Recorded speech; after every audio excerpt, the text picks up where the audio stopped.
Hello everyone, I am Regine Bachola and let's discuss the badminton grip. Two basic grips of badminton. We have the forehand grip and the backhand grip. So what is a forehand grip? The forehand grip is mainly used for forehand overhead shots. It is an easy grip to learn and also provides a useful reference point for learning and other grips. Here are the proper forehand grip. First, close your three fingers and touch your thumb on your middle finger. Second, your hand should form a V shape within the handle of the racket.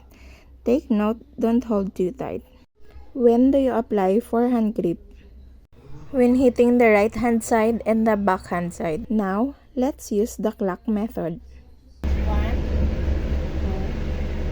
3, 4, 5. Now, let's proceed to backhand grip. What is backhand grip? The backhand grip is also known as the partial or moderate thumb grip. Is similar to the forehand grip. The grip is used to hit shots that are on the backhand side of your body. Here is the proper backhand grip. First, rotate your racket in horizontal pace. Second, place your thumb on a wider part of the racket. Apply a pinching grip. Third, the index and the thumb are on the same level. Keep it balanced. Take note, don't hold tight. When do you use backhand grip?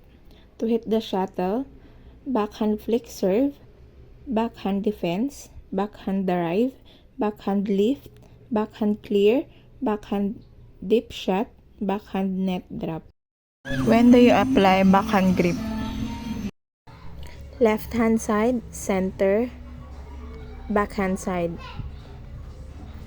Clock method 12, 11, 10, 9, 8, 7, and 6.